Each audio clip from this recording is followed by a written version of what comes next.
Hi, everyone. We are joined by legendary promoter, Hall of Fame promoter, the one and only Bob Arum. Bob, thank you for taking the time out of your busy schedule. I know you have big plans coming up this week, getting ready to go to Japan to witness Naoya Inoue in his undisputed fight against Marlon Tapales in Japan. Obviously, Inoue going for his second undisputed title in another division, this time at 122 pounds. Let's talk about the magnitude of this event and what a win would mean for Inoue's legacy moving forward. Well, we're really blessed to be a co-promoter of Inoue. Not only is he a great fighter, but he is so important in Japanese sports. I think maybe next to Ohtani, he is the pitcher now for the Dodgers, that he's probably the most popular athlete in Japan. And I know that when tickets for his fights go on sale in Japan, what they do is they have a lottery, which costs nothing to participate, and able to buy tickets to the fight. It's such a demand. Otherwise, the internet would crash with people putting in orders. He's definitely an international superstar. I know the American fans get the privilege to see him on ESPN and ESPN Plus. He's on Amazon Prime Japan back home. Definitely a once in a generation fighter in a way. Is he's also a very heavy betting favorite. I think the odds are minus 1400 for him to beat Tapales, and the way he's just steamrolling through everyone, Tapales has a steep hill in front of him. I talked to your cohort and fellow promoter Fernando Beltran last week, and it seems like the plan is to go ahead straight into a fight with Inoue-Nery next year in a fight that probably is going to have a lot of buildup with the bad blood with Nery has in Japan. Is that the plan, to go Inoue-Nery right off the get-go in 2024? Yeah, that is the plan. I mean, you know, at this level, you don't really make plans firmly because obviously Tapales is a courageous, good fighter, and anything can happen. But assuming Inoue comes through, then the hope is that we'll be able to put together a fight between Inoue and Nery, which would be huge in Japan and would need to have the Tokyo Dome, as big a venue as that is, available to accommodate the overwhelming fan interest. Absolutely. As soft-spoken and little-spoken as Inoue is, I think perhaps that Nery fight might bring out a different demeanor in him. I know how much of a proud fighter he is, how much of a patriot he is for his Japanese people. That's definitely one of the big fights in 2024 that I'm sure you're looking forward to stage. Let's go to your next international superstar, Tyson Fury. A little bit of an up and down year, an up and down performance with Ngannou, but you know the eyes on the prize are with Usyk, February 17. Talk about another big matchup and a chance for you to crown the undisputed heavyweight champion and promote the undisputed heavyweight champion. What's the latest updates you could offer around that fight? I know it's been announced, but any new developments? Well, you know, I'm friendly with Usyk, and I've known Alexander for years now. He's such a great friend of Lomachenko and Igis Klimas. And, you know, Usyk is a very smart fighter. He prepares extremely well. He's fearless, and that'll be a real test for Lomachenko, for Fury. I think that that Fury knows that, and I know that he has been training assiduously for the fight. He left the UK. He went to Jeddah, which is on the Red Sea. He likes the water, to train for this fight without distractions. And so it's the best of Fury. Now, let's be honest. You watch Fury last fight with Nagano, and either he really wasn't prepared for that fight, or he's lost a step. When fighters get up in age, that happens. Now, I really believe it's the former, that Fury didn't prepare as well as he should for Nagano, who, by the way, has the tools to become a force in the heavyweight division. But that being said, we're going to see on February 17th whether Fury and I really believe that it's going to be a fascinating fight. Absolutely. And, with the influx of the funds from Saudi Arabia that have been coming into the sport, we finally see these big heavyweight fights that we've been asking for, the Fab Four, if we want to call them, Wilder and Joshua, separate fights this weekend. Seems like they're going to be fighting each other next year as well. Looks like Tyson Fury will keep himself busy with a rematch with the Usyk fight, regardless of the decision. Is that the plan for Fury, to fight Usyk regardless of the decision in a rematch next year?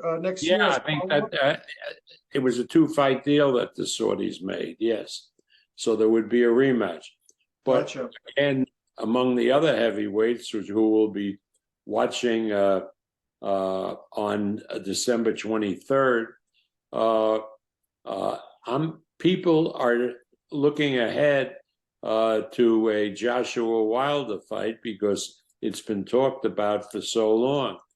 But let me tell you, Joshua, I believe, has his work cut out for him with Otto Wallin. I think Otto Wallin is going to beat him.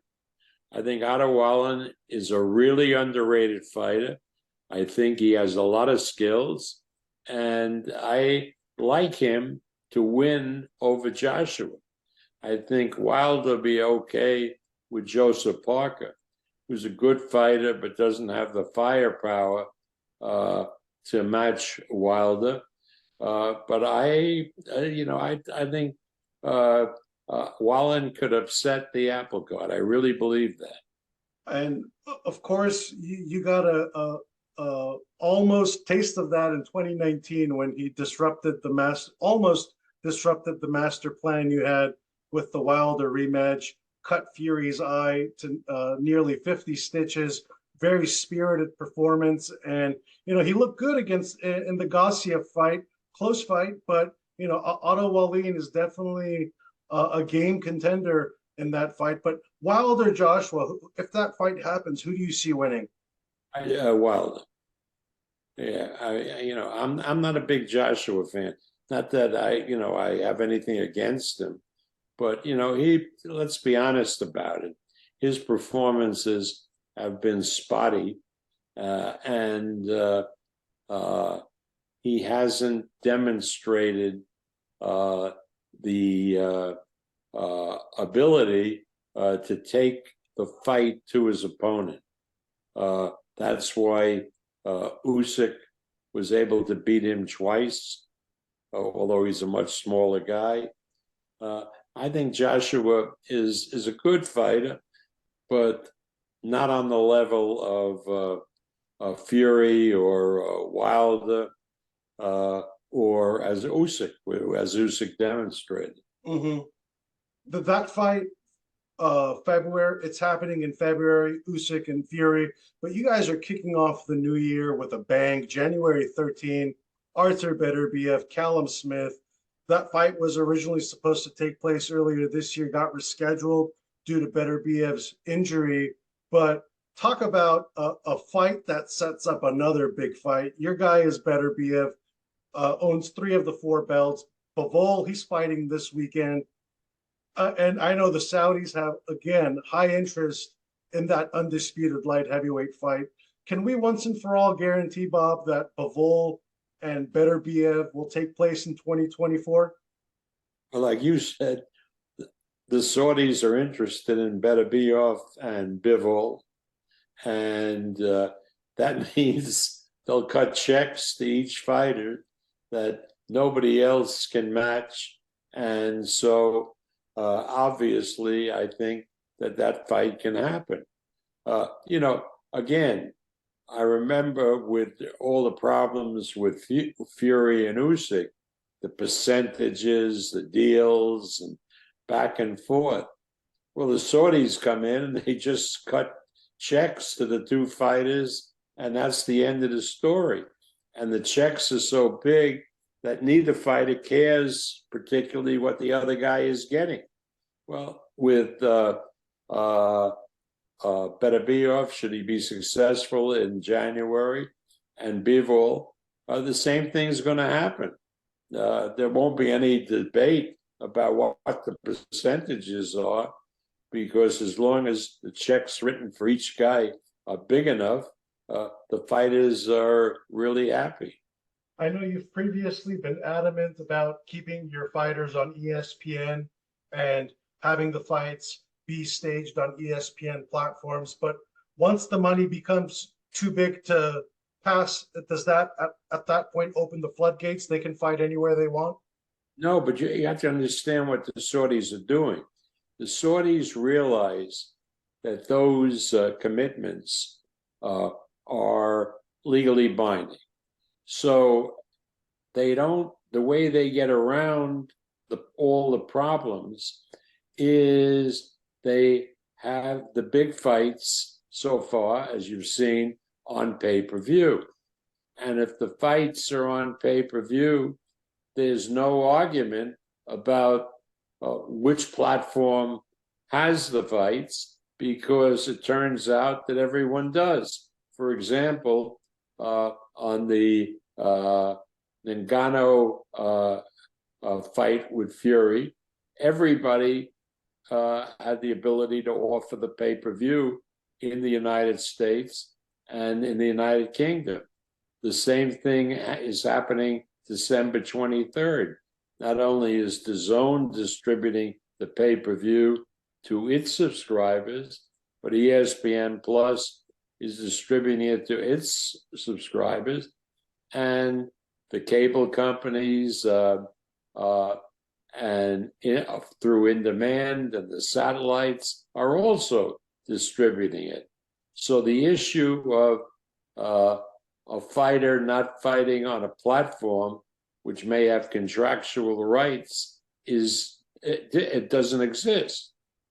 That's music to the ears of, I'm sure, fight fans, I'm sure fighters as well too, who sometimes get tied up into the business of boxing as we all know it, the other side of the street, as it's been so commonly coined. But speaking of pay-per-views, but there's also a downside to it. The downside is that a lot of these events I would prefer being offered to the fans without paying for them, without a paywall. It's been easy to do with the Saudis because the way that problem is solved is letting everybody distribute it. But again, wouldn't it be great if Fury and Usyk was on free television? That would be great for the sport, and certainly Beterbiev and Bivol. But in this world, you can't have everything. And so, at least it enables these events to happen. Absolutely. And I know you take pride in building the fighters in their hometowns and their markets. And, the sport is being built in a completely different market right now, which it hasn't been, which wasn't relevant even a handful of years ago, but now it very much is. And that's where all the big fights are taking place at. You understand, I'm an old guy, so I remember on a different level that starting in the 80s, fights that would be on in Madison Square Garden or other arenas, the big fights shifted to Las Vegas. I mean, most of the big fights with the Four Kings took place at casinos in Vegas, mostly Caesar's Palace at that point. And that changed everything in the sport of boxing. Mm-hmm. And now we're seeing a major change taking place with the involvement of the Saudis. And, I think rather than fight that, it's good to cooperate and go along with it and see where it goes. And I remember back in the 80s with the support of Caesar's Palace and doing all of those fights, it was a great era for boxing. And the same thing can now happen with the Saudis backing the sport, even though the major fights, of course, will take place in the kingdom. So, again, nothing is 100%. Everything has its compromises in life and business. And I think we have to be pleased that we're going to see these big fights no matter where they take place. Mm-hmm. And let's talk about the next fighter you're looking to build into a pay-per-view star. Sometimes the process has been a little bit difficult and bumpy with Teofimo Lopez. What's the big plan for his return in 2024? I think Teofimo will be coming back, I think, in February. We have a big platform for him in Las Vegas the week of the Super Bowl, because, as you know, this season in February, the Super Bowl will be played at Allegiant Stadium in Las Vegas. And so the week leading up to the Super Bowl is a massive week because everybody is in the place where the Super Bowl is taking place in Las Vegas this season. And we have a great platform for Teofimo on the week of Super Bowl week, where every big sports person will be in town, and he'll be defending his title on that date, and that will be a way to really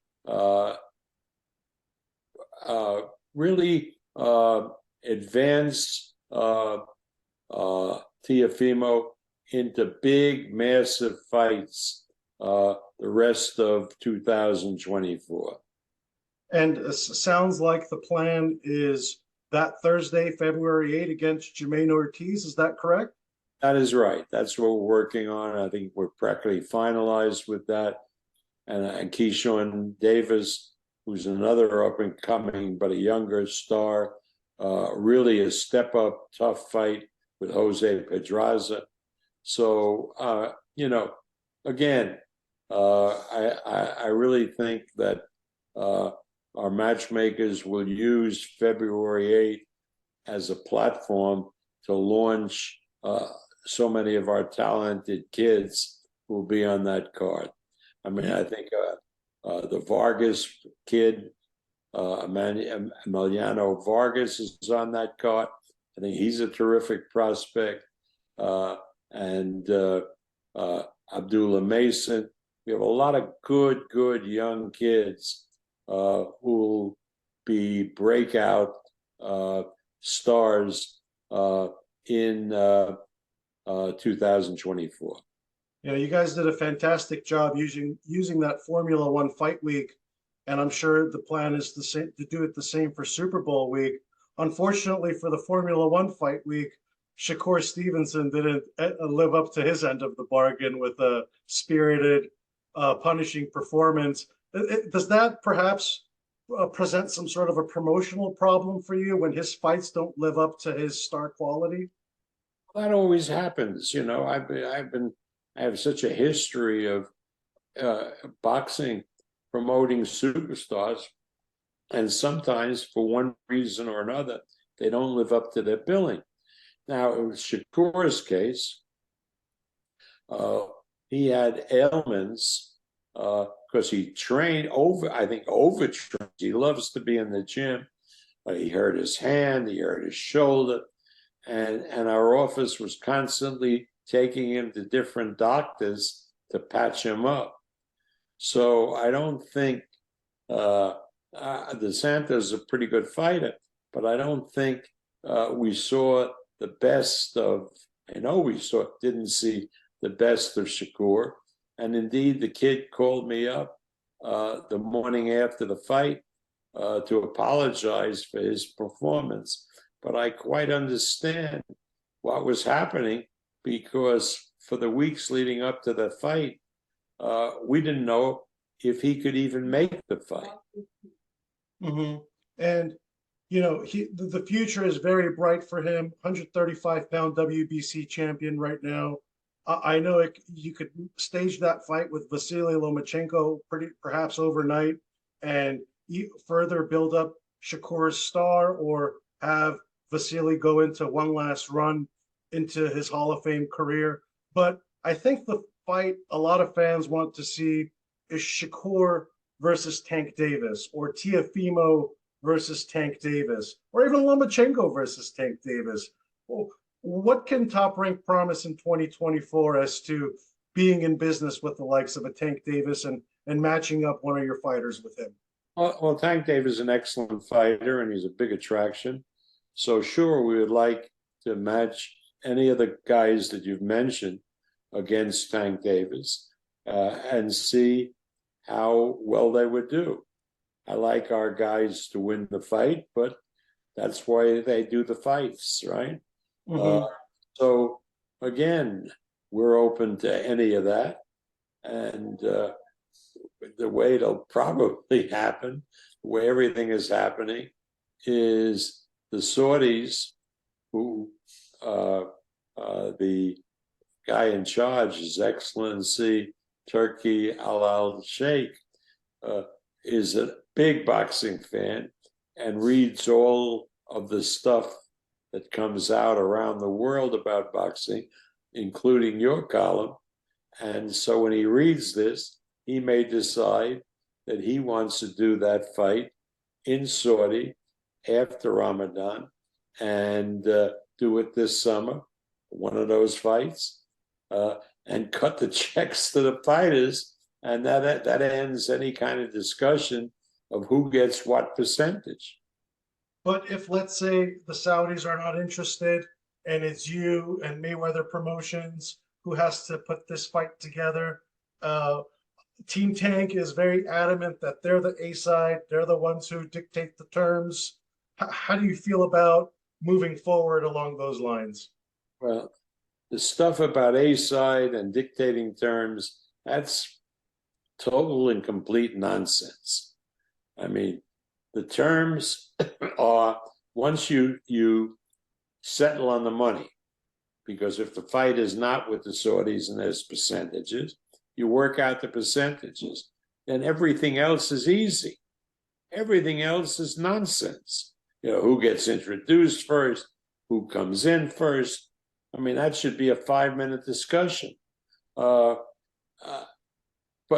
again, if we start talking about A side and B side, then nothing gets happened, and they just trade insults with each other, and it's just childish.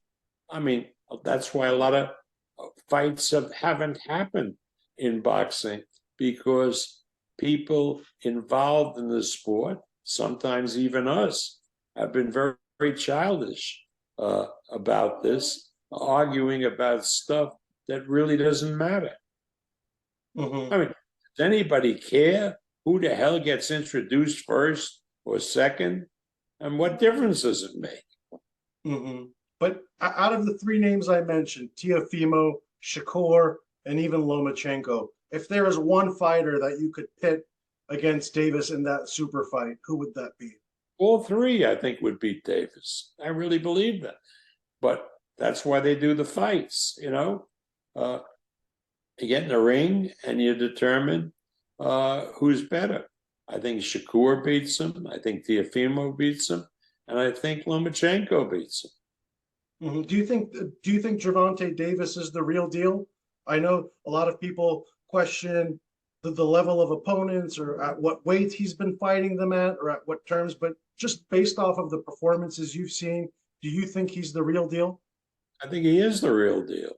I mean, that's why we're talking about him. He's a hell of a performer, a terrific athlete, terrific boxer, but so are the other three guys you mentioned. Mm-hmm. Let's talk about Lomachenko. What's next for him? He obviously had a very spirited performance against Devin Haney. The public is kind of split in between as far as who really won that fight. Lomachenko came on late, which seems to be his MO in the big time fights of late. But what's next for Lomachenko as he's nearing the back nine of his career? I think we're trying to finalize a world title fight at 135 between him and the Aussie George Kambosos. I really believe we've made a lot of progress, and I believe that fight will happen sometime in April. In Australia? And Lomachenko. In Australia, yeah. That's terrific. It's always I love great. Australia. I mean, Australia is a great, great country with great people.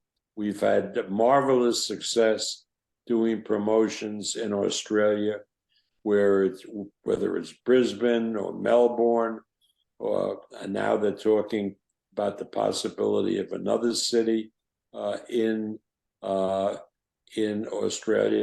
You know, people don't realize what a huge country Australia is, that it's even bigger than the United States. So it's been a great experience for myself and everybody else at Top Rank to have been able to see that great country in the different regions. And I'm looking forward to it in April. And of course, the guy who beat George Kambosos twice to become the undisputed, the fighter you promoted for a few fights, Devin Haney, he just had a resounding one-sided decision win against Regis Prograis. Seems like the entire social universe is talking about the pay-per-view numbers for that fight. And if there's anyone who's plugged into the pay-per-view industry, it's you, Bob. What are the numbers you're hearing for that fight? Very, very disappointing. But again, you know, you put a fight on, first of all, in December, pay-per-view. Now, what are people concerned about in December? Saving up their money so they could spend it on Christmas presents. The pay-per-view is so expensive now that a lot of people who are looking to stretch their dollars to buy presents for their kids and relatives don't want to put it into buying a fight, particularly a fight like Haney-Regis Prograis, which is not a huge, once in a lifetime attraction. And so the fact that it did very poorly is not really a reflection on, say, Haney's marketability.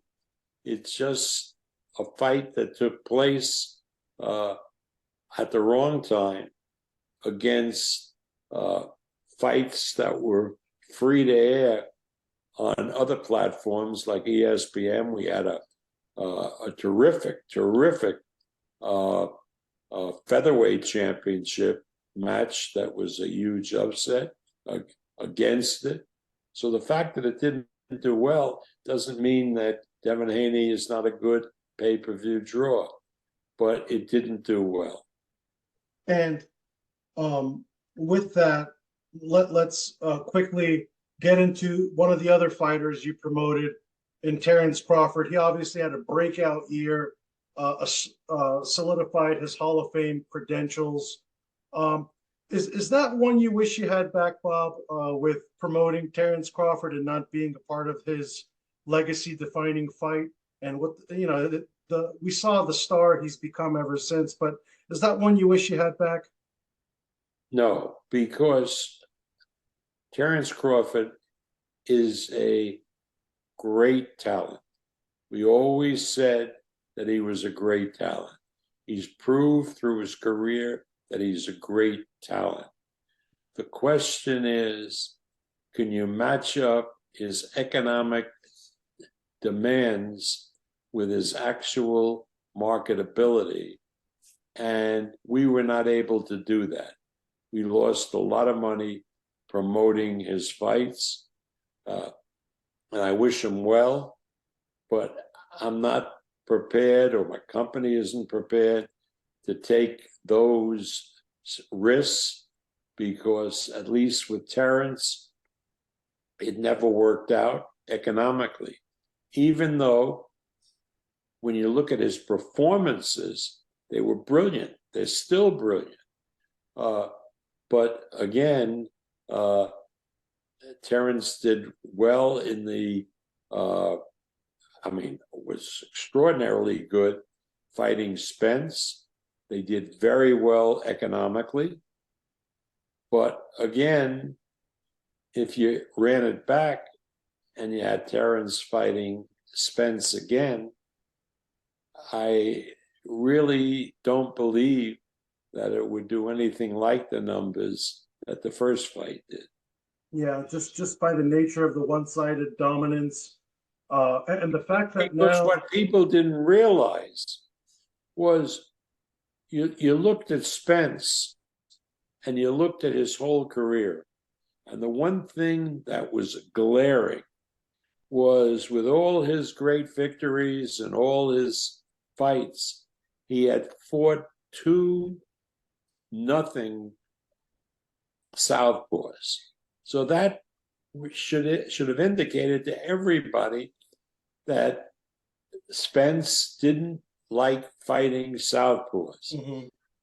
And Crawford, Womack knew that. And so what did they do? They just fought him southpaw. Yeah, it was one of the most definitive one-sided performances in a big-time fight we've seen in quite a while. And Bob, last one from me. You've had some time to think about it now. It's been a couple of weeks old. The news of PBC signing with Amazon Prime, a new entrant into the space with Showtime now leaving the sport after 37 years. Let's talk about that. Al Heyman now working with Amazon Prime and what that means for the overall nature of the sport and the health of the sport, and how you guys could be working together. Well, first of all, the Amazon Prime people are first rate. We've had experience for now a number of years dealing with them in Japan on various fights and so forth. They're really are into it in Japan. We've just renewed our Japanese deal with Amazon Prime. They're a great organization, and hopefully they'll be able to replicate what they've done in Japan in the United States. The only thing I would hope is that they don't overload it with pay-per-view, that they do more free fights on the platform, because if Al disproportionately uses them to do pay-per-view, that's a disaster for the sport. I've always believed that the pay-per-view fights should be few and far between, and that most of the fights, or as many as possible, should be free to the consumer. Because in all the other major sports, that's the case. The best fights are free. And if boxing is going to take all of its fights of any kind of category and put it on pay-per-view, it's going to be the death knell for the sport of boxing. Mm-hmm. And can we expect, I know you've been working with PBC more and more in recent years, can we expect more collaboration with you guys with this new Amazon deal? Well, again, if a promotion company isn't willing to deal with another promotion company, they're insane, because it's not to keep everything to yourselves, but to reach the best possible audience and do the best fights for yourself and the sport. We have no problem dealing with Oscar's company, Golden Boy, which programs for the Zone. We've done a lot of fights with even Eddie Hearn and Matchroom, which is another DAZN affiliate. We've done some fights with Al Heyman. We should do more. Boxing should look to have the ability to present the best fights available to the public without regard to which fighters the promoter controls. If we don't do that, we're just going to kill the sport. But I'm optimistic that as we look ahead in the years to come, we'll do more and more of co-promotions with other companies to offer the best possible fights to the public.